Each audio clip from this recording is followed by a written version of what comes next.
নমস্কার, স্নাতাস চয়েসে আপনাদের সবাইকে স্বাগত। আশা করি আপনারা প্রত্যেকে ভালো আছেন। বাজারে এখন নতুন এঁচোড় উঠতে শুরু করে দিয়েছে, তাই ভাবলাম আমি ঘরোয়া পদ্ধতিতে যেভাবে এঁচোড় চিংড়ির রেসিপিটা বানাই সেটা আজকে আপনাদের সঙ্গে শেয়ার করি। একদম অল্প তেল মশলাতে রেসিপিটা বানালেও এটা খেতে কিন্তু সত্যি খুব ভালো হয়। তো এটার জন্য আমি 1 কেজি পরিমাণ এঁচোড় হলুদ জলে ভিজিয়ে রেখেছি কেটে নিয়ে, আর এখানে নিয়েছি 450 থেকে 500 গ্রামের মতো আলু, একটু বড় বড় করে ডুমো করে কেটে নিয়েছি।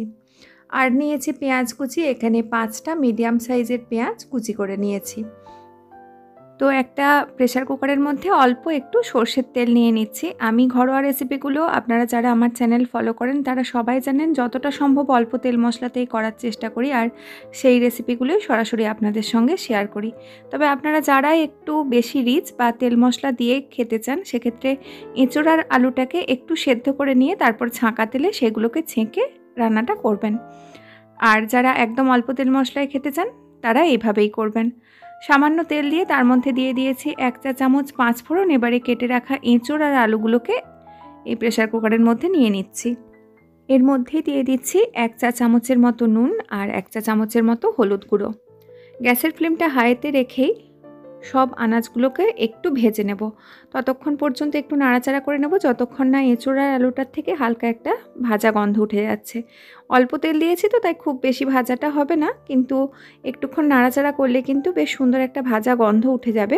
ততক্ষণ পর্যন্ত একটু নাড়াচাড়া করে নিতে হবে। তো 2-3 মিনিট নাড়াচাড়া করে নেওয়ার পর আমি যে হালকা ভাজা গন্ধটা চাইছিলাম সেই গন্ধটা কিন্তু চলে এসেছে। এবার এর মধ্যে জল দিয়ে দেব। আমি এখানে মেজারমেন্ট কাপের 1 কাপের মতো জল দিলাম। তরকারিতে যদি পরবর্তীতে প্রয়োজন হয় তখন জলটা দেব। প্রেসার কুকারটাকে মিডিয়াম ফ্লেমে প্রথমে একটা সিটি তুলে নিয়ে সেটাকে রেখে দেব 5 থেকে 6 মিনিটের মতো। তারপরে ভেপারটা আউট করে প্রেসার কুকারের ঢাকাটা খুলে নেব। তো এর ফাঁকে বাকি মশলাগুলো রেডি করে নিই চলুন। প্রথমেই নিয়ে নিলাম 2টো শুকনো লঙ্কা। শুকনো লঙ্কা তরকারিতে ঝালের পাশাপাশি কালারটাও বেশ সুন্দর আনে।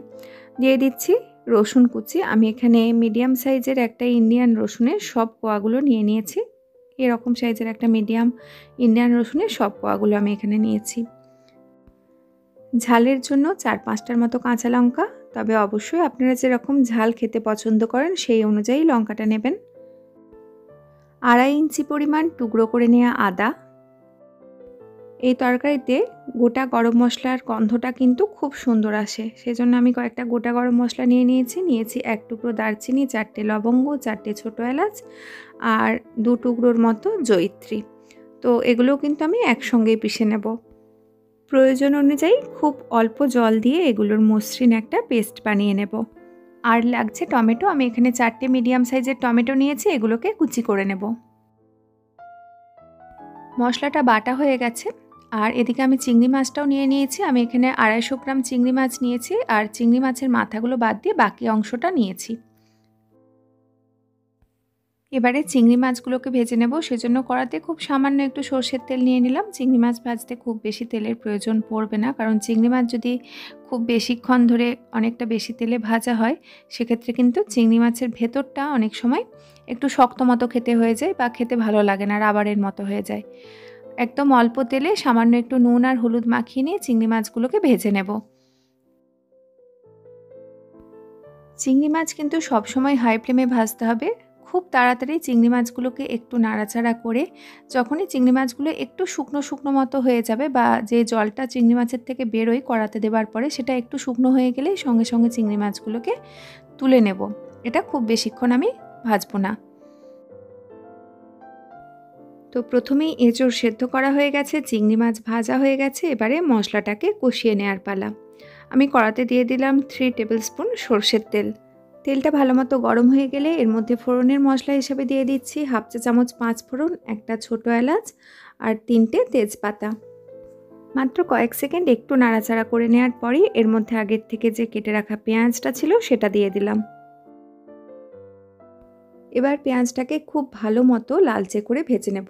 পেঁয়াজটা ভালো মতো লালচে করে ভাজলে যে কোনো তরকারিতেই তার কালারটাও বেশ ভালো আসে আর টেস্টটাও কিন্তু ভালো হয়।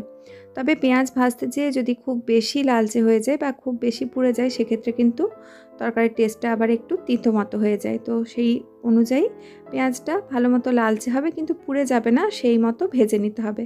তো পেঁয়াজে ভালো মতো ব্রাউন কালার বা লালচে রঙটা চলে এসেছে। এবারে এর মধ্যে আগের থেকে যে বেটে রাখা মশলাটা ছিল সেই সম্পূর্ণ মশলাটাই দিয়ে দিচ্ছি। মশলাটাকে কিন্তু একটু অল্প আঁচে কষাবো। লো টু মিডিয়াম ফ্লেমে রেখে এবারে ধীরে ধীরে একটু সময় নিয়ে মশলাটাকে কষাতে হবে। মশলাটা যত সময় নিয়ে আস্তে আস্তে কষানো হবে তরকারির টেস্টও কিন্তু ততটাই ভালো হবে। এই সময়টা একটু ধৈর্য ধরে করতে হবে। অল্প আঁচে আস্তে আস্তে মশলাটার থেকে যতক্ষণ না সুন্দর কষানো গন্ধ আর তেলটা ছেড়ে বেরিয়ে আসছে ততক্ষণ কিন্তু কষাতে হবে। বেশ কয়েক মিনিট কষিয়ে নেওয়ার পর এখন দেখুন মশলাটার থেকে কিন্তু ভালো রকম তেল ছাড়তে শুরু করে দিয়েছে আর খুব সুন্দর গন্ধটাও বেরিয়ে গেছে। এই পর্যায়ে এর মধ্যে টুকরো করে নেওয়া টমেটোগুলো দিয়ে দিলাম। টমেটোগুলো দেবার পরেও গ্যাসের ফ্লেম লোতে রেখে আবার কিছুক্ষণ কষাতে থাকবো যতক্ষণ না মশলাটা সাইড থেকে আবার তেল ছাড়তে শুরু করছে। এইভাবে ধাপে ধাপে কয়েকবার ধরে মশলাটাকে কষিয়ে কষিয়ে রান্নাটা করলে কিন্তু খুব সুন্দর টেস্টটা আসে। তো আরও বেশ কয়েক মিনিট একদম ধিমে আঁচে মশলাটাকে ভালোভাবে কষিয়ে নিয়েছি। দেখেই বুঝতে পারছেন টমেটোগুলো অনেকটাই নরম হয়ে প্রায় গলে এসেছে আর মশলাটার থেকেও আবার তেল ছাড়তে শুরু করে দিয়েছে। তো এবারে এর মধ্যে আরও বেশ কয়েকটা গুঁড়ো মশলা যোগ করব। এর মধ্যে দিচ্ছি ধনে আর জিরে গুঁড়ো। এখানে জিরে গুঁড়ো আছে 2 চা চামচ আর ধনে গুঁড়ো আছে 1.5 চা চামচ। 1 চা চামচ দিচ্ছি কাশ্মীরি গুঁড়ো লঙ্কা। যেহেতু আগে বেশ কিছুটা লঙ্কা আমি ইউজ করেছি, শুধুমাত্র কালারের জন্যই আমি কাশ্মীরি গুঁড়ো লঙ্কাটা দিলাম। না হলে শুকনো লঙ্কাও ইউজ করতে পারেন যদি আর একটু বেশি স্পাইসি বা ঝাল করতে চান তরকারিটাকে। সব কিছু আবারও একটু কষিয়ে নেব যতক্ষণ না এই গুঁড়ো মশলার যে কাঁচা গন্ধটা ওটা একটু চলে যাচ্ছে।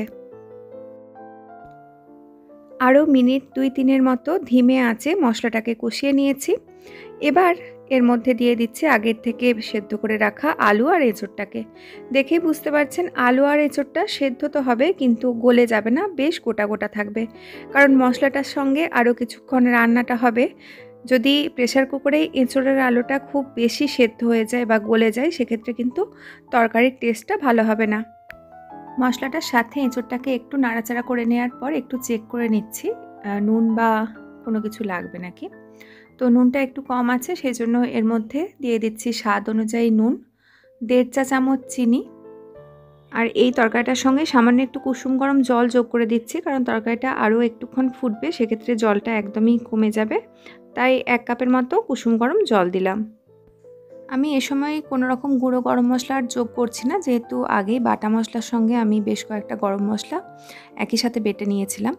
আর এই মুহূর্তে এর মধ্যে দিয়ে দিচ্ছি আগের থেকে ভেজে রাখা চিংড়ি আর 2 চা চামচের মতো দেশি গাওয়া ঘি। ব্যাস এবার গ্যাসের ফ্লেমটা মিডিয়ামে করে দিয়ে সব কিছু ভালোভাবে একবার মিশিয়ে নিয়ে ঢাকা দিয়ে তরকারিটাকে 5 থেকে 6 মিনিটের মতো রান্নাটা হতে দেব। তো এইদিকে প্রায় 5-6 মিনিট হয়ে গেছে, ঢাকাটা খুলে নিচ্ছি। এর পরের কাজটা তো আপনারা সবাই জানেন। যদি ভালো লাগে তাহলে ভিডিওটা লাইক ও শেয়ার করার অনুরোধ রইল। পরের দিন দেখা হবে আবার নতুন কোনো ভিডিও নিয়ে। হ্যাঁ, তার আগে অবশ্যই আরও একটা বড় কাজ আছে। কি বড় কাজ? ওমা, তরকারিটা রান্না করলাম, খাবো না? এবারে এই তরকারিটাকে গরম গরম ভাতের সঙ্গে পরিবেশন করে দিচ্ছি। আপনারাও একদিন চটপট এই তরকারিটা বানিয়ে ফেলুন আর ভালো লাগলে অবশ্যই কমেন্ট করে আমাকে জানাবেন। আপনারা সবাই খুব ভালো থাকুন, আনন্দে থাকুন, সুস্থ থাকুন।